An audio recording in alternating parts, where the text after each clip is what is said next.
আল্লামা সাঈদীর জীবনের 2টা স্বপ্ন শুধু পূরণ হয়নি, বাকি যত স্বপ্ন তিনি দেখেছিলেন আল্লাহ সবগুলো পূরণ করেছেন। সারা জীবন দোয়া করতেন, আল্লাহুম্মা ইন্নী আসআলুকা শাহাদাতান ফি সাবিলিক, হে আল্লাহ আমি তোমার রাস্তায় শাহাদতের মরণ চাই। আমি 3 বছর তার পাশের ছেলে ছিলাম, খালি মাঝখানে একটা দেওয়াল ছিল, উনি 1 নম্বরে আমি 4 নম্বরে। একদিন আল্লাহর এই বান্দার সাথে দেখা হয়েছিল 10 মিনিটের জন্য হাসপাতালে। আমি যে বললাম যে হুজুর আমাকে চিনতে পারছে, কে? আমির হামজা, কুষ্টিয়া। প্রথমে উনি জিজ্ঞাসা করলেন যে আমার আব্দুল ওয়াহেদ ভাই কেমন আছে, জামাত ইসলামের যিনি এমপি ছিলেন কুষ্টিয়া জেলা। বললাম উনি নেই, উনি মারা গেছে। এরপরে আমারে বলছে হামজা, আলামিন, জামা, তারেক মনোয়ার, এই 4-5 জনের নাম বলল। বলছে মাসুদ আর স্বামী মিশে তোমাদের নাম বলে। আমার 2টা কথা আমার ভালোভাবে এখনো মনে আছে। মাথায় হাত দিয়া বললাম একটু দোয়া করে, যেহেতু 10 মিনিট পরে তো সিরিয়াল আমাদের। চট্টগ্রাম এবং খুলনায় যদি তুমি বের হয়ে যেতে পারো, জনতাকে জানাবা জীবনে কোনোদিন কোরআনের কথা বলতে আমি পিছপা হইনি। তোমাকেও বললাম যদি বের হতে পারো কোনোদিন কোরআনের কথা বলতে পিছপা হবা। আমার মনে হচ্ছে হাতটা এখনো মাথায় লেগে আছে। তার জীবনের 2টা স্বপ্ন শুধু পূরণ হয়নি, তিনি বলেছিলেন চর্মচোখে আমি কোরআনের রাজ বাংলাদেশে কায়েম হয়েছে এটা যেন দেখে যেতে পারি। উনি পারেননি, পেরেছে। আর একটা স্বপ্ন ছিল এই ময়দানে উনি কিয়ামত পর্যন্ত শুয়ে থাকতে চেয়েছিলেন। খুলনার যে জালেমগুলোর কারণে এখানে থাকতে দিল না, ওই তারা কোথায় আছে? আমি আসার সময় শুনছিলাম তাদের বাড়ি ঘর আর নেই, সব মিশে গেছে। আজকের মাহফিলের সভাপতি আমার কারাগারের সাথী আল্লামা দেলাওয়ার হোসাইন সাঈদী রহমতুল্লাহ আলাইহের সুযোগ্য সন্তান আলহাজ শামীম সাঈদী, হায়াতে তাজ্জেবা সিহাতে কুল্লিয়া কামনা করছি, আল্লাহ যেন দান করেন, আমিন। এ মাহফিলের সম্মানিত অধ্যক্ষ, হাজার হাজার আলেমের উস্তাদ, আমার মাথার তাজ মাওলানা মোহাম্মদ ইদ্রিস আলী দামাত বারকাতুহুমুল আলিয়া, মঞ্চে বসা আছেন সম্মানিত ওলামা ইকরাম, বিশেষ করে মাদ্রাসার শিক্ষক শিক্ষিকা মণ্ডলী, যারা মানুষ গড়ার কারিগর, সামনে বসা মুসলমান ভাইরা, পর্দার আড়ালের সম্মানিতা মা এবং বোনেরা, প্রশাসনের ভাইরা, প্রাণপ্রিয় খুলনাবাসী, আল্লাহর দরবারে শুকরিয়া জানাচ্ছি যিনি একটা জগদ্দল পাথর বুকের উপর থেকে সরিয়ে দিয়েছে। আমার মনে হয় আগস্টের 5 তারিখের আগে আমির হামজায় মাদ্রাসা না বারান্দায় আসতে পারত। কি পাথর ছিল বলেন তো? এই পাথরটা আল্লাহ সরিয়ে অন্তত একটা স্বস্তি ফেলার জায়গা দিয়েছেন। আজকে আমি আসার সময় নুরুল ইসলাম সাদ্দাম, এই মাদ্রাসার কৃতি ছাত্র, বাংলাদেশ ইসলামী ছাত্র শিবিরের কেন্দ্রীয় সেক্রেটারি জেনারেলের সাথে কথা বলছিলাম। বলছিল ভাই আমি এখানকার ছাত্র। আলহামদুলিল্লাহ, আমি এখানে এসে শুনলাম আর একবার আল্লাহ রাব্বুল আলামিন এরকম যোগ্য মানুষদেরকে, যারা দিন প্রতিষ্ঠান কাজ করবে, দিন প্রচারে কাজ করবে, তাদের এখানে কিয়ামত পর্যন্ত বের হওয়ার সুযোগ করে দেন। দল মত জাতি বর্ণ ধর্ম নির্বিশেষে আজকের এই অনুষ্ঠান, যেহেতু কোরআন শরীফ শুধু মুসলমানদের জন্য না, হাদা বায়ানুল লিন্নাস হুদাল লিন্নাস, মানুষ পদবাচ্য আমরা যারা বিবেচিত তাদের জন্য আল্লাহ কোরআন দিয়েছেন। যে দলই করেন না কেন, কোরআন যারা শুনতে এসেছেন সবাইকে আমরা ওয়েলকাম, স্বাগতম জানিয়ে শুকরিয়া আদায় করছি আল্লাহর। আলহামদুলিল্লাহ। আলাম নাশরাহ লাকা সাদরাকা ওয়া ওয়াদানা আনকা ওয়িজরাক আল্লাযী আনকাযা যাহরাক। এই আয়াতের তাফসিরে ফি জিলালিল কোরআন সাইয়্যিদ কুতুব রহমাতুল্লাহ আলাইহি উনি লিখেছেন, হে নবী আপনার পিঠকে বাঁকা করে রেখেছিল এটা বোঝা, এটা পাথর, সেটাকে আমি আল্লাহকে সরিয়ে দেইনি। আমার মনে হয় আগস্টের 5 তারিখের পরে এই আয়াতটা আবার নতুন করে আরেকবার নাজিল হয়েছে। 1500 বছর আগে একটা পাথর ছিল পৃথিবীর মানুষের উপরে, সেটা হচ্ছে IMA জাহিলিয়াতের পাথর। আর 2009 থেকে যে 24 পর্যন্ত একটা পাথর ছিল, এটার নাম হচ্ছে আওয়ামী জাহিলিয়াতের পাথর। শব্দ দুইটা প্রায় কাছাকাছি না? আই এম এ আর আও আম, ওদের কাজও প্রায় সমান সমান। আমি আয়ামে জাহিলিয়াতের ইতিহাস পড়েছিলাম, ওরা 14টা কাজ করেছিল, কিন্তু 15 নম্বর কাজটা ওদের ছিল না, কিন্তু আমাদের দেশে ছিল। 1500 বছর আগে ওরা 14টা কাজ আঞ্জাম দিয়ে যদি আয়ামে জাহিলিয়াতের যুগে বাস করে, আমরা তার চাইতে আরো কঠিন জায়গায় ছিলাম, কারণ আমরা 15টা কাজ করে ফেলেছিলাম। ওই জামানার ইতিহাস পড়লে আমরা দেখেছি, কেউ বাড়ি থেকে চলে গেলে, তো ওই জামানার হাতে ইতিহাসগুলো পড়তে গিয়ে দেখলাম, যারা বাড়ি থেকে চলে যেত, বাড়ির লোকজন যারা, তারা এই বিশ্বাস করতো যে আমার বাবা, আমার ভাই, আমার স্বামী, আমার ছেলে ফিরে আসবে। কিন্তু আমরা এমন একটা আওয়ামে জাহিলিয়াতের যুগে পদার্পণ করেছিলাম, বাড়ি থেকে কেউ চলে গেলে ও যে ফিরে আসবে গ্যারান্টি ছিল। বাড়ি থেকে চলে যাওয়া না, বাড়ি থেকে ধরে নিয়েছে, কোথায় যে রেখেছে। 10 বছর আয়না ঘরে ছিল, ব্যারিস্টার আরমা, কেউ জানেই না। আমান আজমি সাহেব 11 বছর ছিল, কেউ জানেই না।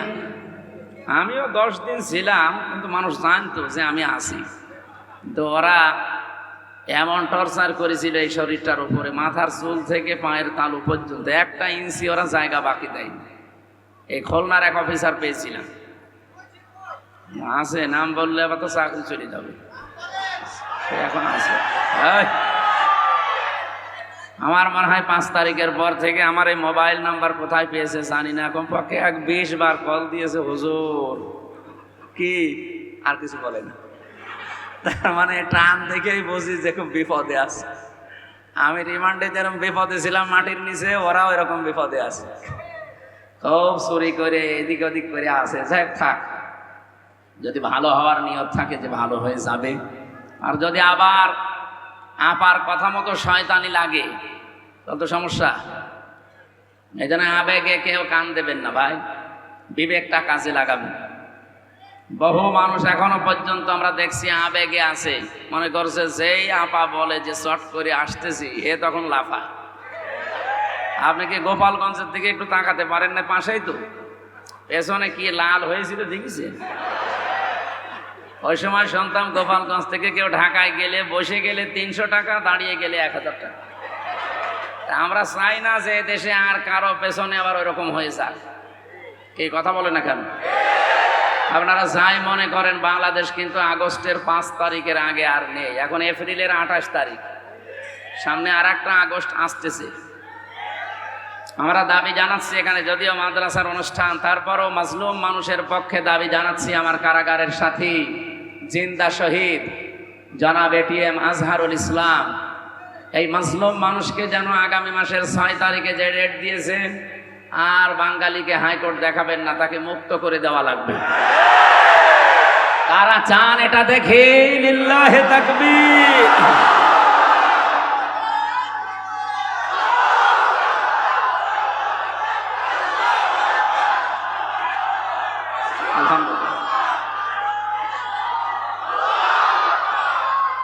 রাজনৈতিক আদর্শের বিভিন্ন জায়গায় যারা আছেন, তারা হয়তো একটু মন খারাপ হতে পারে। তাফসির মাহফিলে, কোরআনের মাহফিলে আপনি ওনার নাম ধরলেন, আরে ভাই উনি একজন মাজলুম মানুষ। এখন যিনি আন্তর্জাতিক অপরাধ ট্রাইব্যুনালের প্রসিকিউটর আছে, আপনি দেখেছেন, উনি জানিয়েছেন এই পৃথিবীর 8ম আশ্চর্য জিনিস হচ্ছে এটিএম আজহারুল ইসলামের এই মিথ্যা রায়টা। কারণ যার ভিত্তিতে ওনারা রায় দিয়েছেন, সাক্ষী কেউ 6 কিলো দূরে, কেউ 3 কিলো দূরে, কেউ 2 কিলো দূরে, তারা কি মানে বাঁশ পাখির চোখ লাগিয়েছিল? হ্যাঁ, আমরা 200 হাত দূরে ভালো দেখতে পাই না, সে 6 কিলো দূর থেকে দেখলো কি করে? এটা যে ডাহা মিথ্যা কথা আর একজনের মানে হিংসার প্রতিফলন, এটা আজ দেশের মানুষ, বিদেশের মানুষ বুঝে ফেলেছে। শুধু দেশের মানুষ যে বোঝে তা না, বাইরে আমি কয়েকদিন আগে যে মালয়েশিয়া, সিঙ্গাপুর, থাইল্যান্ড, বহু দেশে গেছি। এই ছোট্ট বয়সে আল্লাহ আমাকে যত দেশে নিয়েছে, ওখানে যারা এই দেশের মানুষ বাস করে, শুধুমাত্র যাদের দিলে মোহর মারা, তারা বাদ দিয়ে সব আফসোস করছে। বিশেষ করে আল্লামা সাঈদীর জন্য তো করেই, এই মানুষটার জন্যও করে যিনি এখনো পর্যন্ত আটক আছে। আমরা চাচ্ছি অতি সত্বর আর বাঙালিকে হাইকোর্ট দেখাতে যাবেন না, এবার কিন্তু দেওয়ালে পিঠ ঠেকে গেছে। এই দেখেন, আর পেছানো যাচ্ছে না, যতই চেষ্টা করি আর পেছানো যাচ্ছে। সুতরাং আমাদেরকে ধৈর্যের পরীক্ষা আর নেবেন না। সামনে যদি 5 তারিখ আবার চলে আসে না, এত বড় বিশাল শিকড় যদি কেটে ফেলতে পারে দেশের জনগণ, আপনাদের যত বড় শিকড় থাকবে না। ফাকতি আদাবিরুল কওমিল্লাযিনা যালামু, সূরা আনআমের 45 নম্বর আয়াতের প্রথম অংশে আছে। আল্লাহ বলেন জালেমদের শিকড় কাটা হয়ে গেছে। কেটেছে কে? না না, আপনি আলেম। কতিয়া এটা মসুদ, এর ফাইল জানা আছে? আপনি আন্দাজ বললেন কেন?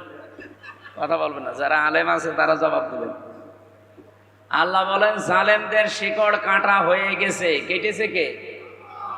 আবার আল্লাহ বলেন এর ফাইলই তো জানা নেই, কর্তাকে কেউ জানে না। আপনি দেখেননি আগস্টের 5 তারিখের পরে এই দেশে 630টা থানা, কম বেশি জালেমদের বাড়ি ঘর যেখানে ছিল ভেঙেছে কে কেউ জানে না, কিন্তু ভাঙা হয়েছে। আমার কুষ্টিয়ার হানিফ সাহেবের বাড়ি, আপনি আগস্টের 5 তারিখে বিকালবেলা যেয়ে দেখি পায়খানার প্যান্ট পর্যন্ত খুলে গেছে। কি গো, ভাঙলো কে কেউ জানে না।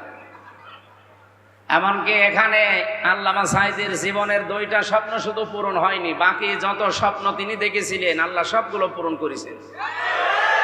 সারা জীবন দোয়া করতেন, আল্লাহুম্মা ইন্নী আসআলুকা শাহাদাতান ফি সাবিলিক, হে আল্লাহ আমি তোমার রাস্তায় শাহাদতের মরণ চাই।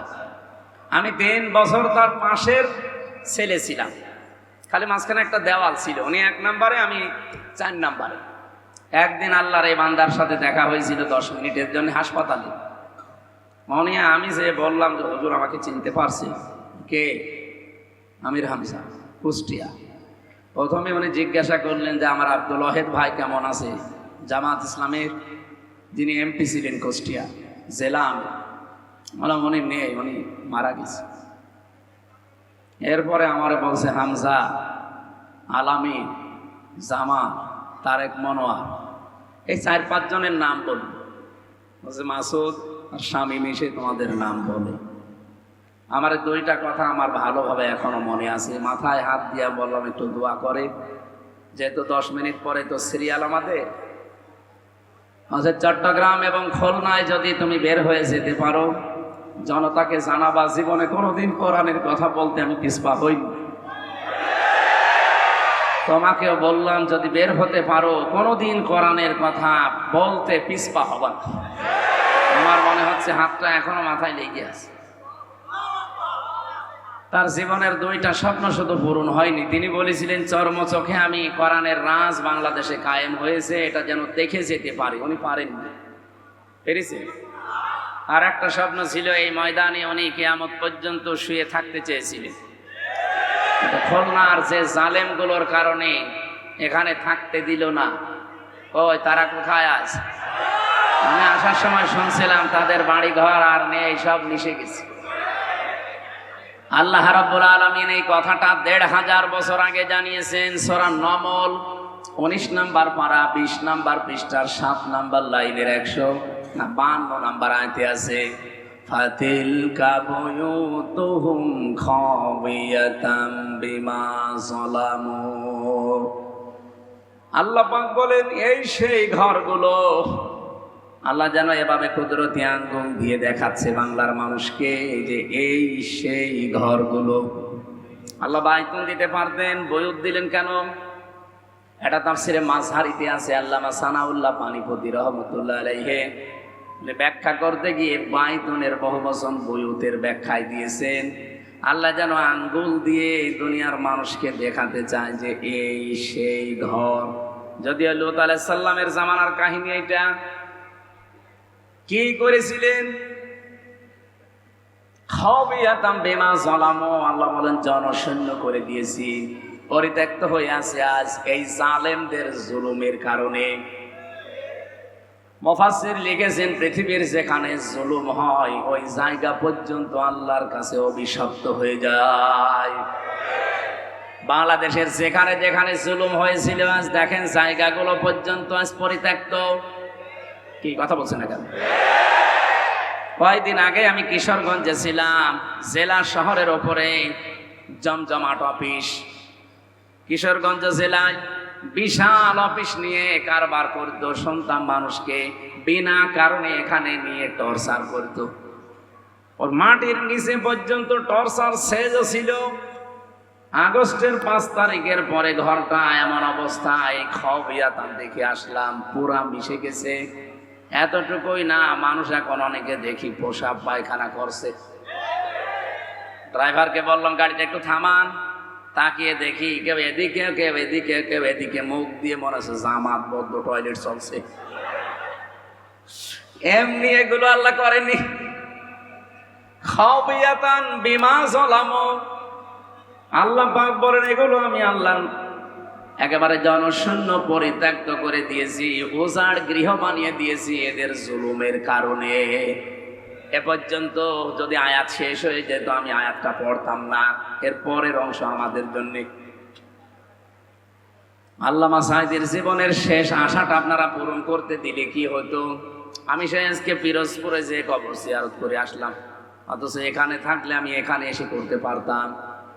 বাংলাদেশ সহ বিশ্বের কত মানুষ কোরআনের মহব্বতে এসে অন্তত এই মাদ্রাসা দেখতে পারতো, তার কবরের রসুলায়। নেয়ামত আপনারা চিনতে পারেননি। লাইন শাকারতুম লাযিদান্নাকুম, যদি নিয়ামতের শুকরিয়া আদায় করো ওটা আবার বাড়িয়ে দেব। এই জন্য লামে তাকিদ নুনে সাকিলা, গ্যারান্টি দিয়ে আল্লাহ দিয়েছেন অবশ্যই আমি নিয়ামতের শুকরিয়া আদায় করলে বাড়িয়ে দেবই। আমার প্রশ্ন হচ্ছে, বিশ্ব নবীকে আল্লাহ পাঠালেন মক্কায়, অথচ কিয়ামত পর্যন্ত তিনি থাকবেন মদিনায়। মক্কার মানুষেরা বিশাল নিয়ামতের শুকরিয়া আদায় করে নাই। যারা শুকরিয়া আদায় করেছে আল্লাহ কিয়ামত পর্যন্ত তাদের কাছে রেখে দিয়েছে। যদিও উনি খুলনা বিভাগের সন্তান না, উনি বরিশাল বিভাগের সন্তান। খুলনা বিভাগের মানুষের জন্য যা করে গেছে এটা ভোলার মতো, ঋণ শোধ করার মতো। আমি গতকালকেও খুলনা বিভাগ ছিলাম বরিশালে, তার আগের দিনও বরিশালে। ওই সমস্ত জেলার চাইতে নিজেদের বিভাগ নিজেদের জেলার চাইতে তিনি আমাদের খুলনাবাসীর জন্য আরো বেশি কিছু করলেন।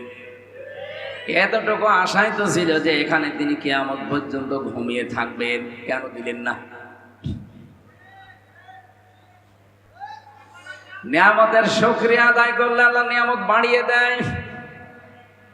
যারা শুকরিয়া আদায় করেননি তাদের এই জুলুমের কারণে, এটা তার উপর একটা জুলুম ছিল, এই জুলুমের কারণে আজ আল্লাহ তাদেরকে পদে পদে শাস্তি দিচ্ছেন। এবার আমি যেহেতু পরের শব্দটা বলার জন্য আয়াতটা পড়েছি, এবার শোনেন। ইন্না ফি যালিকা লাআয়াতাল লিকাউমিন ইয়ালামুন। আল্লাহ প্রথমে ইন্না দিয়েছেন, মাঝখানে লামে তাকিদ দিয়েছেন। রব্বুল আলামিন দুইটা গ্যারান্টি দিয়ে জানাতে চেয়েছেন অবশ্যই অবশ্যই এর ভেতরে যারা জ্ঞানী তাদের জন্য শিক্ষা আছে। কি শিক্ষা আছে এখানে?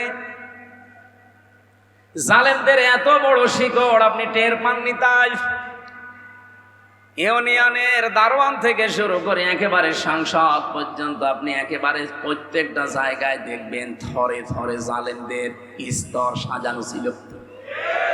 আমার রিমান্ডে প্রায় 8 দল এসেছিল, সব থরে থরে সাজানো ওদের লোক। আমাকে ধরা থেকে একেবারে জামিন পর্যন্ত যারা, সব ওদের। আমার পক্ষে শুধু একটা উকিল ছিল, তা উকিলের কথা শুনলেও চলে, না শুনলেও চলে। অথচ মামলার রায় ওদের, রিমান্ড যিনি চাইবে সে ওদের, বিচারক যিনি বসে আছে সে ওদের, যেখানে নিয়ে রিমান্ডে আয়না ঘরে নিয়ে নির্যাতন করবে তারাও ওদের। এই যে 8টা বিভাগে কাজ করে যারা, তারা একটার পরে একটা এসেছে, সবগুলো মনে হচ্ছে ওদের ধাঁচে তৈরি করা মাল। একবার খাপের খাপ বানিয়ে বানিয়ে পাঠিয়ে দিয়েছে। কতবার যে আল্লামা শহীদ দেলাওয়ার হোসাইন সাঈদী রহমতুল্লাহ আলাইকে গালি দিয়েছে আমার সামনে, আমার মনে হয় কমপক্ষে 200 বার তো হবে। আরে ভাই, বিষয়টা তো আমার সাথে, আপনি আমারে প্রশ্ন করেন, ওনারে টেনে এনে গালি দেন কেন? ধরে গালি দিলে আপনার কষ্ট লাগবে, এটা কথা বল। খুলনাবাসী, আমি এখান থেকে যে বিষয়টা বের করতে পেরেছি, জালেমদের এত বড় থরে থরে সাজানো শিকড় যদি কেটে ফেলা হয়ে যায়, এখন কোন শিকড় জালেমদের আছে? দু একটা আছে যেগুলো ইঁদুরের গর্ত পাচ্ছে না। আল্লামা সাঈদীর ফাঁসির রায়ের দিন যিনি মিষ্টি দিয়েছিল কক্সবাজারে, এত মিষ্টি বিলেতন করেছিল ওই বাঁটটা জাফর, ওর নাম ছোট তো মানুষ এলাকায় বাঁটি জাফর বলে ডাকে। ওরে কালকে ধরেছে, রিমান্ডও নিয়েছে। আমার মনে হয় ওরে বাঁটি বানিয়ে ফেলাই দরকার, এমনি বাঁটা দেখলাম।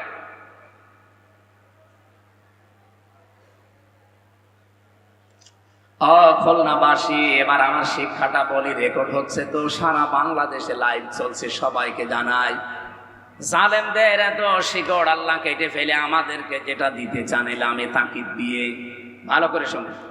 আগামীতে যারা আসবেন, চেয়ারে কারা আসবেন আমরা জানি না, যারা আসবেন এরাও যদি এরকম জালেমের মতো কিছু করেন, আল্লাহর কসম 5 বছর পরে আপনার বাড়ি ঘর শ্মশান হয়ে যাবে। এই জন্য এই ঠিক আছে, সময় কম তো, আমরা বেশি রাত করাবো না ভাই। এই জন্য সাধু সাবধান। বাংলাদেশের জরিপগুলো আপনি দেখতে পেয়েছেন আশা করছি। আগস্টের 5 তারিখের আগে আমি একটা জরিপ পেয়েছিলাম। এগুলো তো আর আমরা বানাইনি, খ্রিস্টানরা বানিয়েছে। মাইক্রোসফট, পৃথিবীতে 257টা রাষ্ট্র আছে, তার ভেতরে বাংলাদেশ সবচাইতে বড় রাষ্ট্র। আমি কয়েকদিন আগে মালয়েশিয়া ছিলাম, ওইটাও বাংলাদেশের সাথে 5 ডবল বড়। সৌদি আরবে গিয়েছিলাম, ওটা বাংলাদেশের সাথে 14 ডবল বড়। এই যে ইন্ডিয়াতে তো বহু জায়গায় গেছি, এটা চাইতে ওইটা 29 ডবল বড়। আমেরিকা বাংলাদেশের 59 ডবল বড়। 59টা বাংলাদেশ জোড়া দিলে যত বড় হবে, একটা দেশ অত বড়। ওদের তুলনায় আমাদের দেশ একটা পাড়া না, একটা গ্রাম। এই 257টা দেশ নিয়ে ওরা রিপোর্ট বানিয়েছে। এই বাংলাদেশের তথ্যটা আমি দেখলাম, উনি যেমন একটা একটা করে পড়ে পড়ে শোনাচ্ছিলেন, আমি পেয়েছি ইন্টারনেটে এইভাবে। আগস্টের 5 তারিখের আগে এই দেশে মাত্র 100 জনের 15 জন মানুষ চাইতো যে ইসলাম কায়েম হোক। তার ভেতরে মাহফুজুর রহমান নামে একজন আছে, এখানে দেখলাম। কই মাহফুজ ভাই? চলে গেছে। উনি একজন। এদেশে মাত্র 100 জনের 15 জন মানুষ অ্যাক্টিভ ভাবে বলতো যে আমরা ইসলাম কায়েম করতে চাই। অথচ এই যে এপ্রিল আজকে 28 তারিখ, 17 তারিখে একটা রিপোর্ট পেয়েছি, এই বাংলাদেশে এখন 100 জনের 77 জন মানুষ চাচ্ছে আমরা এদেশে ইসলাম চাই। আপনি ষড়যন্ত্র করে কি করবেন? যত করবেন আল্লাহ তত এগিয়ে দেবে। কে কথা বলছেন? গোবিন্দ পরামানিকের মতো একটা হিন্দু, এই লোকটা গত পরশুদিন লাইভ দিয়ে বলেছে, এই দেশে ইসলাম যদি আসে, একটা দলের নামও বলেছে, আমি নাম নিলাম না, যদি এই দলটা আসে এই দেশে অন্য যারা আমরা বাস করি সবচাইতে বেশি নিরাপদে থাকতে পারি। আমার তেলাওয়াত কিন্তু আয়াতে কিছু কথা স্থান কাল পাত্র ভেদে আসবে, আমরা সেই দিকে এগিয়ে যাচ্ছি ইনশাআল্লাহ। যারা এসেছেন সবাইকে নিয়ে আমি আরেকবার বলছি আলহামদুলিল্লাহ। দরুদ আর সালাম পাঠ করার মাধ্যমে আজকের তেলাওয়াত কিন্তু আয়াত সূরা মায়েদা 55-56 একটা আয়াতের তাফসীর করব ইনশাআল্লাহ। আল্লাহ যেন আমাকে তাফসীর করার তৌফিক দেন। জবান খুলে কোরআনের এই আয়াত থেকে কিছু নেবার জন্য, আমল করার জন্য পড়েন। আউযু বিল্লাহি মিনাশ শাইতানির রাজিম। বিসমিল্লাহির রহমানির রহিম। ইন্নামা ওয়ালিয়্যুকুমুল্লাহু ওয়া রাসূলুহু ওয়াল্লাযীনা আমানু ইলা আখিরি আয়াত। কোন সূরা পড়লাম জানো? মায়েদা। জোরে বলেন কি? মায়েদা মানে দস্তরখানা, খাবারের প্লেট। আল্লাহ এই নামকরণ দিয়ে আমি তাফসিরে পেয়েছি, বোঝাতে চেয়েছেন, ফি জিলালিল কোরআনে পাবেন। এই বিশ্বাস যেন আমাদের ভেতরে বদ্ধমূল হয়, যে খাবারের চিন্তা আমাদের না, খাবারের চিন্তা কার? না ভারতের। ওরা তো আমাদেরকে ভয় দেখিয়েছিল না, যে না খাইয়ে মারবো। মনে হচ্ছে যে ওদেরকে আমরা বিশ্বাস করে বসে আছি যে আপনারাই আমাদের সব কিছু খাওয়া। কয়েকজন বলতেছিল এই কথা যে এদেরকে আমরা কিছু না দিলে না খেয়ে মারা যাবে। অলরেডি আমরা দেখেছি ওদের বর্ডার এলাকাগুলোতে ওদের পেঁয়াজ আলু পচে পচে নষ্ট হয়ে যাচ্ছে। আপনারা যত চাপাবাজি করেন, ববু আর এখন নেই, ববুর জন্য আপনারা চাপাবাজি করতে, ববুই তো আপনাদের কাছে। সুতরাং চাপাবাজি করে আর এই দেশের মানুষকে দাবিয়ে রাখা যাবে না। এখন আমাদের ব্যবসা চলছে তুরস্কের সাথে, চীনের সাথে, পাকিস্তানের সাথে, সৌদি আরবের সাথে। আপনি দেখেন এমন একটা প্রতিবেশী, এরা তাম পৃথিবীতে এখন দুইটা জাতি নিকৃষ্ট, একটা ইহুদ, একটাই মুশরিকরা। সব হিন্দু না ভাই, সব হিন্দু খারাপ না, কিন্তু মুশরিক যারা উগ্রপন্থী, যারা জঙ্গি, বিশেষ করে এই মোদির মুরিদ যারা, এগুলো যে মানুষের তালিকায় আর নেই এটাও মাইক্রোসফট জানিয়েছে। তাম দুনিয়ায় সবচাইতে বেশি ডেঞ্জার এবং নিকৃষ্ট মানুষ হচ্ছে উগ্রপন্থী, এখন যারা আল্লাহর ঘরগুলো ভেঙে দিচ্ছে। ও শয়তানরা আজকেও আল্লাহর একটা ঘর ভেঙেছে, দেখেছেন না? 12:30টার দিকে আজকেও একটা ঘর ভাঙছিল। আমি যে হাদিস পড়েছিলাম আপনাদের কি মনে আছে? মানে দামা লাইসা লাহু ফালাইসা মিন্না ওয়ালিয়াতাবাওয়া মাকআদাহু মিনান নার। ভালো করে শুনেন, এই হাদিসকে আমি বানালাম। হাদিসের বাংলা হচ্ছে, কোন ব্যক্তি যদি এমন জিনিসের দাবি করে যে জিনিসের প্রকৃত মালিক সে নয়। আমি আবার বলছি, মানে দামা লাইসা লাহু, কোন ব্যক্তি যদি এমন জিনিসের দাবি করে যে জিনিসের প্রকৃত মালিক সে না, ফালাইসা মিন্না, 1 নম্বরে তার শাস্তি হচ্ছে সে আমার দলভুক্ত না। ওই দিন থেকে সে নবীর উম্মত থেকে বের হয়ে গেল। কি বুঝলেন আপনি? আজকে যে ঘরগুলো ভেঙ্গে ভেঙ্গে আপনারা আহ্বান জানাচ্ছেন, না ওদের তো আপনারা বলা ঠিক না, তোরা শয়তানদের সম্মান দিলে আমার আল্লাহর আরো কষ্ট পাবে। এই শয়তানগুলো পৃথিবীর মানুষ মাটির নিচে পায় তেল, গ্যাস, সোনা, রূপা, আর ওরা সব মাটির নিচে পায় কি? খালি মন্দির পায়। তাও যেখানে সেখানে মন্দির পায় না, শুধু মসজিদের নিচে পায়। আমার যদি ক্ষমতা থাকতো না, একেবারে আগা থেকে গোড়া পর্যন্ত পিটাতাম। মুসলিম আইন করে আমাদের, এই যে ওয়াকফ আইন, অবৈধ আইন করে আমাদের বাপ দাদাদের দেওয়া হাজার হাজার বিঘা জমি জায়গা এখন তারা দখল করে নিচ্ছে। আজকেও 3টা মাদ্রাসায় তালা লাগিয়েছে। আমার মনে হচ্ছে এগুলো যদি বিশ্বের 57টা মুসলিম রাষ্ট্রের প্রধানরা এখনো জেগে না ওঠে, কয়দিন পরে দেখেন এ দেশের কি হয়। আমি তো আমার এই ছোট্ট 33 বছর বয়স, আমার 92 সালে জন্ম, সব চাইতে বেশি সময় কাটিয়েছি ভারতে। কারণ এই দেশে তো আমার মানে কুষ্টিয়া জেলা নাই, খুলনা বিভাগে ঢুকতেই দিত না। আমি বাড়ি আসার আগে দেখি 2 গাড়ি পুলিশ বসে আছে। কি গো, আমি বাড়ি আসি কখন আমি নিজে জানি না, অথচ ওরা মনে হয় ফেরেশতা জিবরাইল ওদের বলে দেয়, বাড়িও আসতে দিত না শয়তানরা। আমি কি করবো, বাধ্য হয়ে দাদাদের কাছে থাকা লাগবে। আমি দেখেছি ওদের এই ঘৃণ্য ষড়যন্ত্র, যেটা জঘন্য মানুষেরা, এরা যে জিনিসের মালিক তারা না, সব দখল করে নিচ্ছে একটার পরে একটা। 3টা মাদ্রাসা, এগুলো আমাদের পূর্বপুরুষরা ওয়াকফ করে দিয়েছিল। মাদ্রাসা, মসজিদ, খানকা, ঈদগাহ, গোরস্থান, এগুলো সব মুসলমানদের সম্পদ ছিল। 850 বছর এলাকাগুলো মুসলমানরা শাসন করেছে। বলেন, এটা রেকর্ড হচ্ছে বলে বললাম। অথচ আজ একটার পর একটা সব দখল করে নিচ্ছে। গত পরশু দিনও 10টা মাদ্রাসায় তালা লাগিয়েছে। এমনকি দারুল উলুম দেওবন্দকে 1 মাস সময় দিয়েছে যে খালি করা লাগবে, ওইটাও নাকি তাদের। আপনারা যা আরম্ভ করেছেন, বিশ্বের অন্যান্য জাতি, বিশেষ করে খ্রিস্টান যারা আছেন, আপনারা কি আপনাদের বিবেকের উপর কি কুকুরে প্রসব করেছে? এটা ট্রাম্প। আপনি তো খ্রিস্টান, আপনার মেয়েকে, আপনার মাকে উলঙ্গ করে ভারতের ময়দানে ওরা হাঁটিয়েছে, এই উগ্রপন্থী হিন্দুরা। এক কথা বললেন না? এই 22 সালে ওরা আপনার মেয়েকে, আপনার মাকে উলঙ্গ করে হাঁটিয়েছে এই মোদির গোষ্ঠী। আপনার মেয়ে মা যাদেরকে উলঙ্গ করে রাজপথে হাঁটাতে পারে, আর তাদের পক্ষে পেছনে থাকবেন মানে আপনার বিবেকটা একটু জাগ্রত করেন। আপনার ঈমান নেই আমরাও জানি, কিন্তু বিবেক তো আছে। আর হিন্দু সাধারণ যারা আছে তাদেরকে আহ্বান জানাচ্ছি, সবাই জেগে ওঠেন ভাই, এই মোদি নামে এই মাতালটাকে থামান।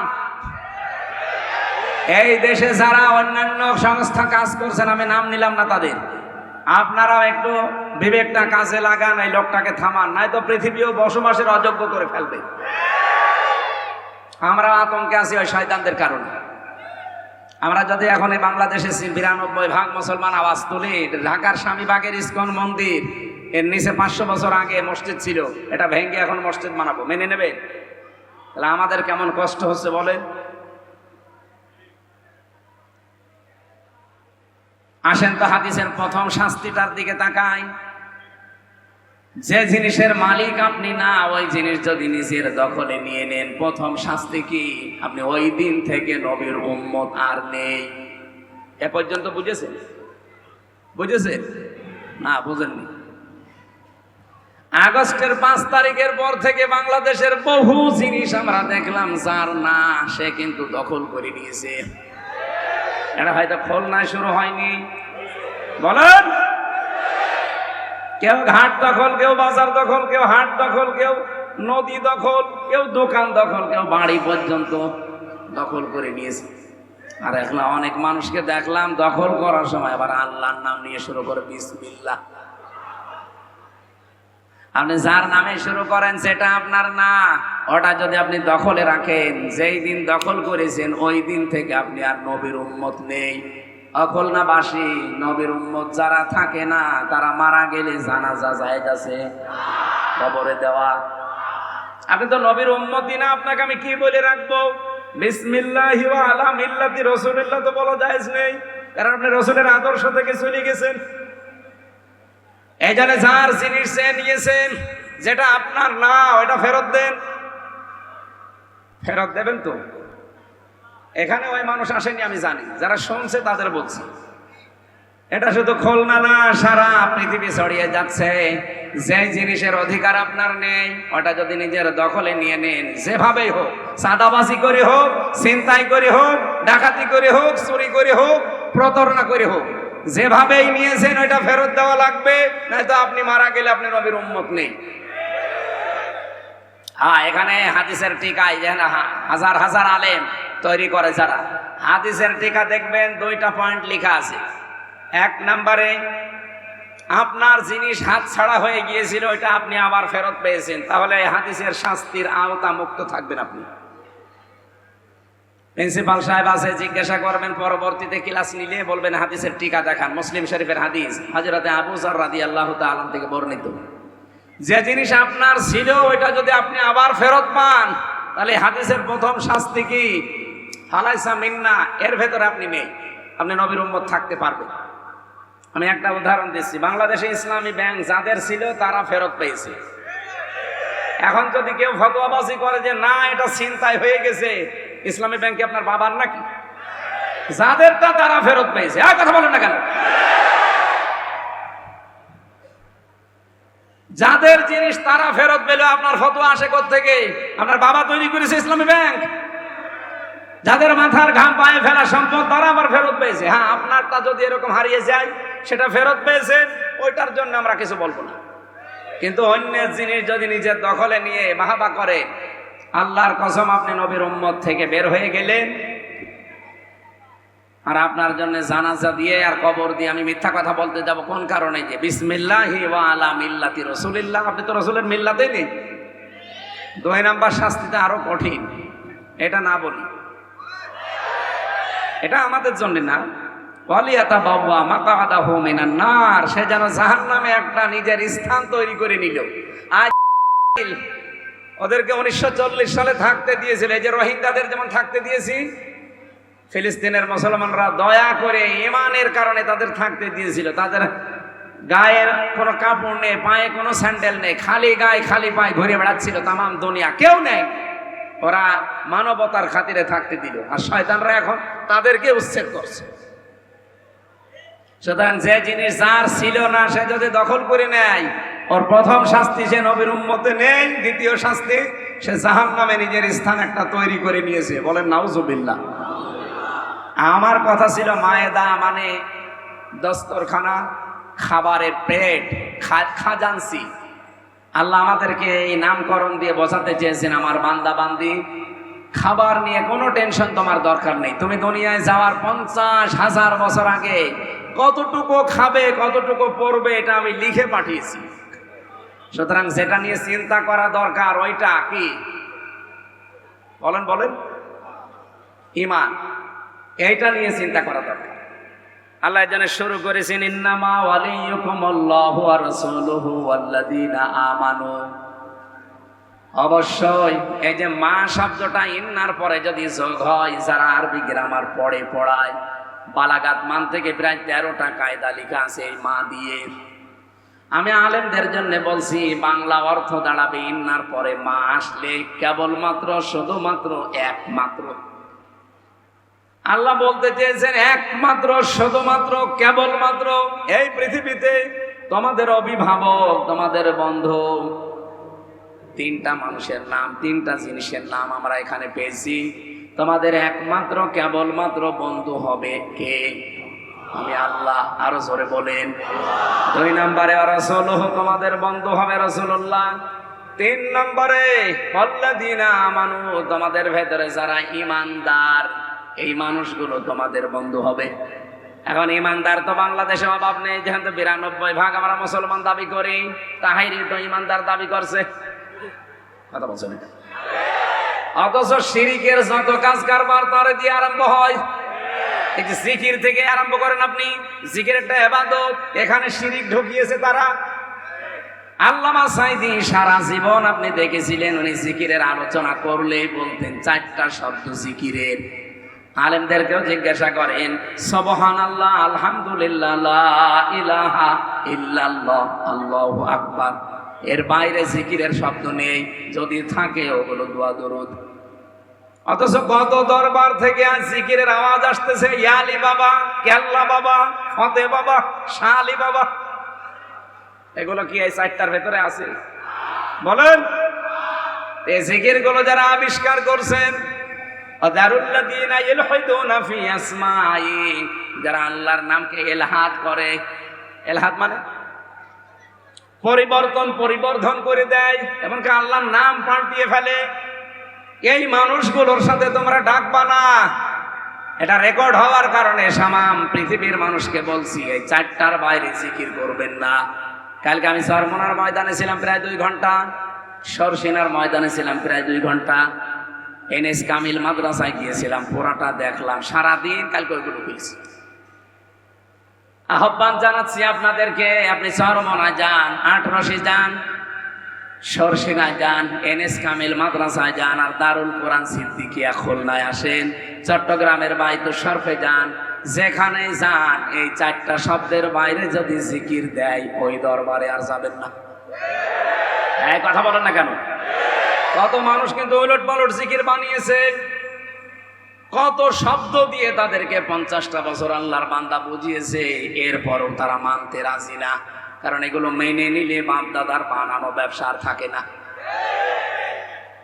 আল্লাহ যে ইলহাদুনা ফি আসমাই দিলেন, খেয়াল করেছেন একটা, আল্লাহর নামকে আপনি অর্ধেক করেও ডাকতে পারবেন না।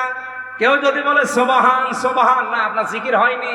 সুবহান আল্লাহ বলা লাগবে, আলহামদ হবে না, আলহামদুলিল্লাহ বলা লাগবে। এক কথা বলছেন না? আল্লাহু আল্লাহু না, আল্লাহু আকবার বলা লাগবে। লাইলা লাইলা লাইলা না, লা ইলাহা ইল্লাল্লাহ বলা লাগবে। আমি কি করে বানিয়ে বলছি? সুতরাং শিরিক যারা করেন তারাও আজ ঈমানদার দাবি করছেন। 92% মুসলমানের দেশে ঈমান আছে কাদের? আল্লাহ এখানে 3টা পয়েন্ট দিয়েছেন। যদি এই 3টা গুণ কারো ভেতরে থাকে, সেই ঈমানদার, তাদেরকে তোমরা দুনিয়ায় বন্ধু হিসাবে গ্রহণ করবা।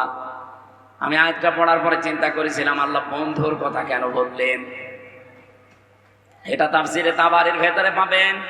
আয়াতের বিস্তারিত ব্যাখ্যা দিয়েছেন তাফসিরে তাবারি। মুফাসসির বলেন, আল্লাহ বন্ধুর কথা দিয়েছেন এই জন্যে, পৃথিবীতে মানুষের জীবনে সবচাইতে বেশি প্রভাব পড়ে বন্ধুর। কথা বলছে না কেন?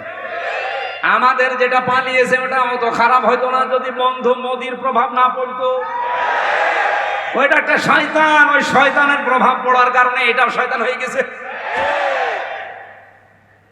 যদি ওই প্রভাব মুক্ত হয়ে অন্য কোনো প্রভাব ধরতো এত খারাপ হইতো না।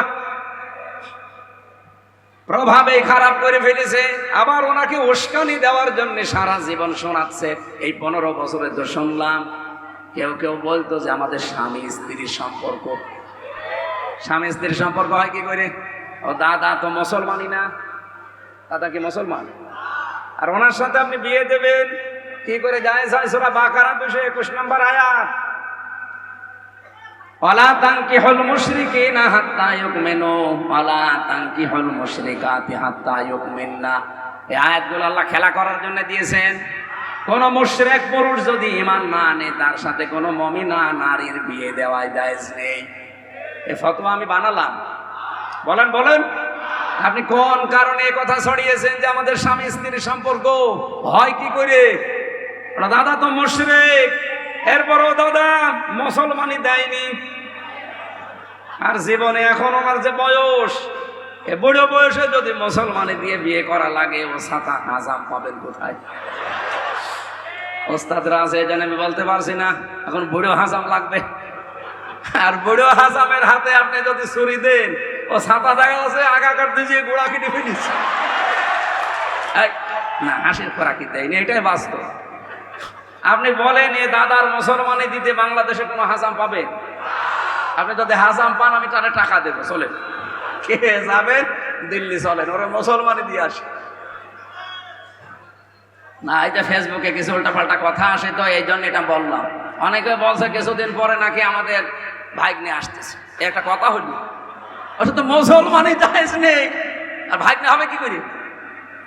সুতরাং দুইটা যেহেতু আছে এই দুইটাই থাক। আর যদি একটা চলে আসে তা আমরা তারা রাখবো কোথায়? আর তার পরিচয় দিতে গেলে সমস্যা হবে না?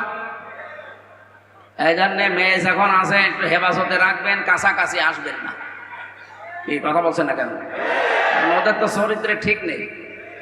ও দাদার চরিত্র আছে, আপনি দাদার জীবনী পড়িয়ে দেখেন, দাদার বউ নেই। এই জন্য একটা গান শুনছিলাম, মোদির বউ নেই। ওইটা বলার দরকার। এই আমাদের মেয়ে না, আমাদের মেয়ে রেকর্ড হচ্ছে তো খারাপ পাবে, ওরটা বলেন, অসুবিধা নেই। সম্মানিত ভাইরা, বন্ধুর প্রভাব মানুষের জীবনে অনেক বেশি। আয়াতের তাফসিরে ফেরাউনের জীবনী নিয়ে এসেছে। ফেরাউন পুরাটা জীবন আমি পড়লাম, এত খারাপ না। ওকে খারাপ করার পেছনে কারণ হচ্ছে ওর বন্ধু হামান টাক। সারা জীবন ফুস দিয়েছে ও, কিন্তু ওই গোরস্থানের দারোয়ান ছিল, এখান থেকে পর্যন্ত খোদা পর্যন্ত দাবি করিয়েছে। এর পেছনে ওর বন্ধু এই হামান টাক। আমাদেরটা এরকম খারাপ হওয়ার পেছনে কারণ হচ্ছে ওদের বন্ধু। লাইজানে বন্ধুর নামটাই প্রথমে দিয়েছেন অলিজন, মানে বন্ধু, অভিভাবক। অবশ্যই তোমাদের একমাত্র বন্ধু আমি আল্লাহ। বাংলার মুসলমানেরা আল্লাহকে যদি কেউ বন্ধু হিসাবে পেতে চায়, আমরা চাই না। আরো জোরে বলেন। আল্লাহ পাক বলেন আমি আল্লাহ নিজেই বন্ধু হয়ে যাব কাদের জানো?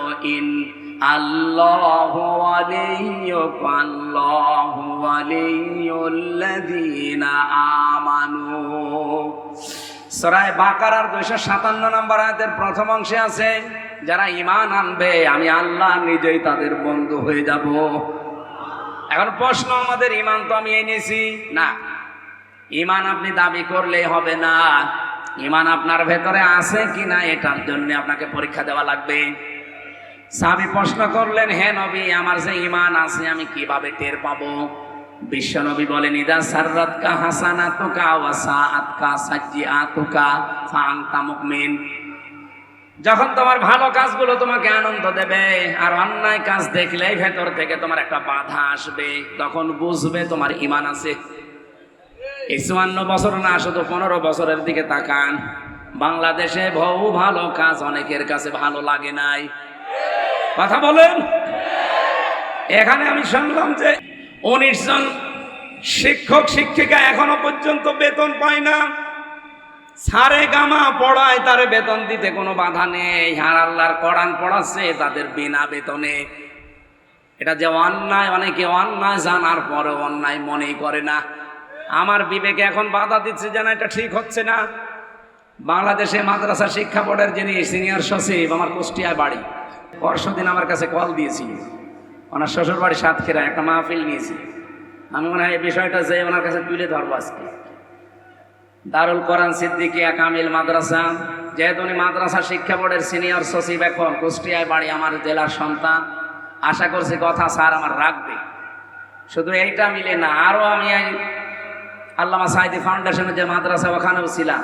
ওইটার জন্যও কথা নাকি কালকে বলেছি, ওইটার জন্য কথা তুলবো। এই যতগুলো প্রতিষ্ঠান বিশেষ করে কোরআন শিক্ষায়, হাদিস শিক্ষার জন্যে এই মানুষগুলো বেতন পাবে না, এটা একটা অন্যায় না? অন্যায় দেখে ওই 15 বছরে কারোর কাছে অন্যায় মনে হয়নি। আমার তো ভেতর থেকে একটা বাধা আসতেছে এখন কথা শোনার পর থেকে। আর আপনার 15 বছরেও বাধা আসে নাই। যার ভালো কাজ দেখলে আনন্দ লাগে না, অন্যায় দেখলে যার কাছে খারাপ লাগে না, ভেতর থেকে বাধা হয় না, সে বুঝবেন তার ঈমান নেই, তার নতুন করে এখন ঈমান আনা লাগবে। সুতরাং ঈমান যারা আমরা এনেছি, এই দুইটা পয়েন্ট সামনে রেখে বলেন, আমাদের ঈমান আছে? না না, আন্দাজে দাবি করেন কেন?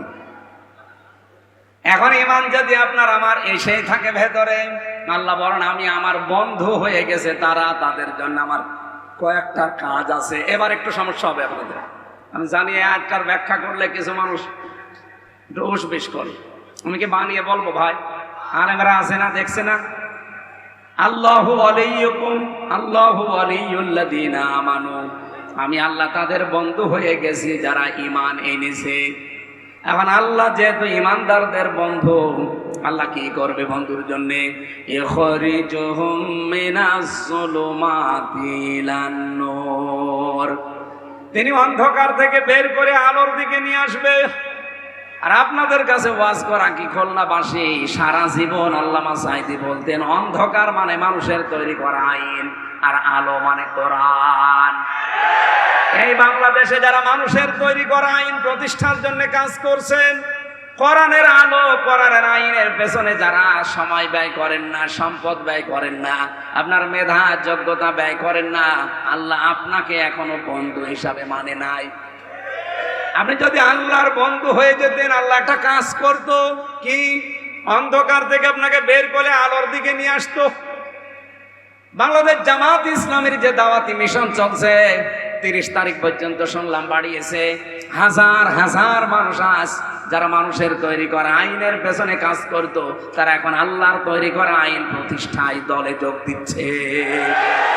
তারা যারা বিশ্বাস করে আল্লাহ তাদেরকে বন্ধু হিসাবে মেনে নিয়েছে, তাদের ঈমানটা এতদিন যা ছিল নামে, এখন যে ঈমান হচ্ছে এটা কামে। এক কথা বলেন না কেন? ইখরিজুহুম মিনাজ যুলুমাতি ইলান নূর, আল্লাহ যদি সত্যি আপনার বন্ধু হয়ে যায়, আপনাকে আর মানুষের তৈরি করা আইনের পেছনে থাকতে দেবে না, বের করে নিয়ে এসে আলোর দিকে নিয়ে আসবে। আলো মানে কোরআন। কোরআনের 55টা নাম আছে, তার একটা নাম নূর। এই আলোর দিকে মাস্ট বি আপনাকে যখন নিয়ে আসবে, আপনি বুঝবেন আল্লাহ আপনার বন্ধু হয়ে গেছে। আপনি সিস্টেম অপর পৃষ্ঠায় দেখুন, পরের আয়াতে, আল্লাযীনা কাফারু আউলিয়াউহুমুত তাগুত ইখরিজুনাহুম মিনান নূরি ইলাজ যুলুমাত। এই পৃথিবীতে যারা কাফের, তাদেরও বন্ধু আছে, তাদের বন্ধু তাগুত, তার নাম শয়তান। শয়তান যদি কারো বন্ধু হয়ে যায়, তারও কাজ আছে। শয়তান তো আর বসে থাকবে না, বন্ধুর জন্য কিছু না কিছু করবে। শয়তানের বন্ধুকে 1 নম্বরে সে উপকার করবে কি? আল্লাহ যেন মাঝে উপকার করে, অন্ধকার থেকে বের করে আলোর দিকে নিয়ে আসে, মানুষের তৈরি করা আইন প্রতিষ্ঠা বাদ দিয়ে আল্লাহর আইন প্রতিষ্ঠার কাজে লাগিয়ে দেয়। আর শয়তান হচ্ছে আল্লাহর আইন বাদ দিয়ে মানুষের তৈরি করা আইন প্রতিষ্ঠায় লাগিয়ে দেয়। এখন আপনি নিজের সাথে মিলান, আপনি আল্লাহর বন্ধু না শয়তানের বন্ধু? এত বাংলায় কাট ছাট বলার পরও যদি কেউ না বোঝার ভান করে থাকেন, আমার কিছু করার নেই। এখন আমার নাম ধরা লাগবে। বাস্তবতা এটা, আপনি নিজেকে প্রশ্ন করলে আর কারো কাছে যাওয়া লাগবে না। মানুষের তৈরি করা আইন কানুন এটা আল্লাহর সাথে শিরিক। এক কথা বলছেন না কেন? কারণ আল্লাহ যেটা পারে ওইটা অন্য কেউ পারে এই বিশ্বাস করার নাম। আর শিরিক যে করে সে মুশরিক। আর মুশরিকের জন্য জান্নাত হারাম, জাহান্নাম ওয়াজিব। আয়াত বলছি না, এটা বাংলা বললাম। এই পৃথিবীতে আল্লাহর তৈরি করা আইন বাদ দিয়ে যারা অন্যের আইন কায়েম করার জন্য চেষ্টায় আছেন, সে বাবার আইন হতে পারে, স্বামীর আইন হতে পারে, চাচার আইন হতে পারে, ব্রিটিশের আইন হতে পারে, যার আইনই হোক এটা শিরিক, প্রকাশ্য শিরিক চলছে এটা। কেন আমি বললাম এই কথা এত জোর দিয়ে? সূরা আলে ইমরান 4 নম্বর পারা 9 নম্বর পৃষ্ঠা 4 নম্বর লাইন 3 নম্বর লাইনের 154 নম্বর আয়াতের মাঝের অংশে আছে। যত তাফসীর আছে বাংলাদেশে আপনি মিলান, আমি 42টা মিলিয়েছি, সব মুফাসসির এক কথা দিয়েছে। ইয়াকুলুনা হাল্লানা মিনাল আমরি মিন শাইইন কুল ইন্নাল আমরা কুল্লাহু লিল্লাহ। হে নবী, ওরা যদি প্রশ্ন করে যে আইন বানানোর ক্ষমতা আমাদের আছে, আপনি বলেন না, আইন বানাতে পারে কে? শুধু আল্লাহ না, শুধুমাত্র আল্লাহ। আইন বানানোর ক্ষমতা দুনিয়ায় কারো? আরো জোরে বলেন কারো? সুতরাং আল্লাহর আইনের সাথে অন্যের আইন কায়েমের জন্য যারা চেষ্টা করছেন, আপনি নামাজ পড়তে পারেন, রোজা রাখতে পারেন, হজ করে আসতে পারেন, দাড়ি রাখতে পারেন, আপনি কিন্তু মুশরিক। এর চাইতে বাংলায় আর কি বলা যায় বলেন? আপনি বলেন। এরপরেও যদি কেউ না বোঝেন, এদিকে আসেন। আমি আশা করছি আপনি কথা বুঝেছেন এবং যারা শুনছে তারাও বুঝেছে। এরপরে যদি কেউ না আসতে চায়, আমা তাওফিক ইল্লা বিল্লাহ। কি আলাইহি তাওয়াক্কালতু ওয়া ইলাইহি উনীব। আমার আর কোনো ক্ষমতা নেই। হ্যাঁ, আমার হাতে যদি লাঠি থাকতো দারোগা পুলিশের মতো আপনাকে পিটিয়ে আমি আয়াত মানাতাম। আমার ভাইরা, আমি আশা করব এবং বিশ্বাস করব যারা শুনতে পাচ্ছেন তারা বিবেকটা কাজে লাগিয়ে মেনে নেবেন। আল্লাহ যেটা পারে ওটা অন্য কেউ, আরো জোরে বলেন, অন্য কেউ। সন্তান দিতে পারে কে? অন্য কেউ। আমাদের ইদ্রিস আলী সাহেব পারে। সেদিন আমার বগুড়াতে এক লোক এসে বলছে, হুজুর আপেল পড়িয়ে দেন। আমি সূরা ফাতিহা পড়ে ফু দিলাম। আমার কানের কাছে মুখ নিয়ে বলছে, হুজুর এমন আপেল পড়বেন যেন ছেলে হয়। আপেল ফেলে দিলাম। আপেল কই? ফেলে দিছি। কেন? কেন মানে আপেল পড়ে যদি ছেলে হওয়ার ক্ষমতা আমার থাকতো? আমার ভাইরা, ওনারে বললাম, যদি আমার ক্ষমতা থাকতো যে আপেল পড়িয়ে দিলে ছেলে হয়তো আমার ম্যাডামের 3টা ছেলে মেয়ে হইতো না। আমার ম্যাডামের 3 মেয়ে। কি বিশ্বাস নিয়ে মানুষ আছে দেখেন তো। কত মাজারে, কত কবরে, কত হুজুরের কাছে মানুষ এই নিয়তে যাচ্ছে যে কিছু পড়িয়ে দিলে মনে হয় ছেলে হবে, মেয়ে হবে। বলেন তো, আসল ছেলে মেয়ে দেওয়ার মালিক কে? এটা যেন অন্য কেউ পারে বিশ্বাস আপনি না করেন। যদি করেন, নারী হোক আর পুরুষ হোক, সে মুশরিক। এক কথা বলেন না কেন? এই জন্য আল্লাহর আইন বাদ দিয়ে অন্যের আইন যারা কায়েমের চেষ্টায় আছেন, ভাই সাফ কথা, বাংলা কথা, আপনি আর ইমানদার নেই, আপনি মুশরিক হয়ে গেছেন। আশা করছি আপনি এখন ফিরে আসবেন। না আসলে আপনার কপালের দোষ, আমাদের দোষ না, কোরআনেরও দোষ না। 2 নম্বরে রাসূলুহু, তোমাদের রাসূল হবে বন্ধু। রাসূলকে আপনি বন্ধু হিসাবে পেতে চাইলে 3 দফা কর্মসূচি হাতে নেওয়া লাগবে। এই পৃথিবীতে বিশ্বনবী মুহাম্মদুর রাসূলুল্লাহ আর ভিশন এবং মিশন ছিল 3টা। কোরআন পড়ি আমি এই 3টা পেয়েছি। 1 নম্বরে তিনি তাওহীদ প্রতিষ্ঠার জন্য এসেছিলেন। 2 নম্বরে মানব অধিকার প্রতিষ্ঠার জন্য এসেছিলেন। 3 নম্বরে দ্বীন প্রতিষ্ঠার জন্য এসেছিলেন।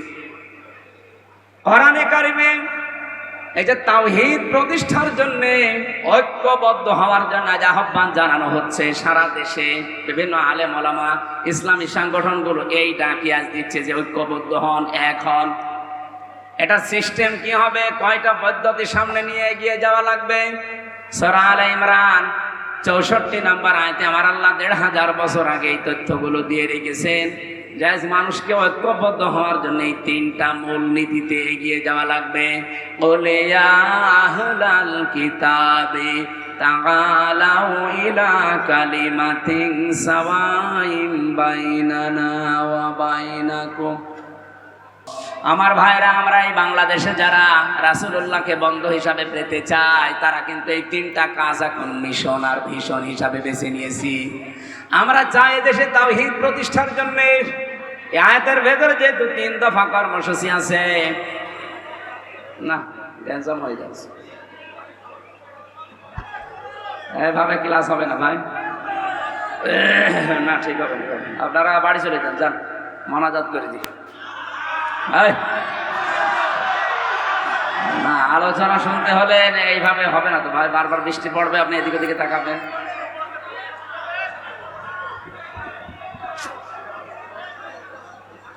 মাহফিলগুলো আপনারা আরো ওই মার্চে ফেব্রুয়ারির দিকে করতে পারেন না, ওই সময় রিস্ক কম থাকে। এখন এই যে এই সময় হয় না, এইভাবে তো কিভাবে বৃষ্টি পড়ছে দেখতে পাচ্ছেন। না ভাই, আমার বিবেকে মানে না এইভাবে, আমি এত আরামে বসে আছি, আপনি এইভাবে কষ্ট পাবেন। খুলনায় আর মাহফিল নেই, এখানে নেসারিয়া একটা মাদ্রাসা আছে না, কামিল মাদ্রাসা, কত দূর এটা, ওই মাদ্রাসায় একটা মাহফিল নিয়েছি, নেসারিয়া কামিল মাদ্রাসায়। এখানে ওই জায়গায় আমরা কথা বলবো 9টা থেকে 11টা পর্যন্ত। ওখানে যে ওই তারিখ, কয় তারিখে নিল তো ওই প্রিন্সিপাল সাহেব নিয়েছে, আমার মনে নেই। এখন খুলনায় যেখানে আশপাশে আসি কথা বলবো, এভাবে আমার বিবেকে মেনে নিচ্ছে না ভাই, শেষ করে দিলাম। আল্লাহুম্মা আমিন।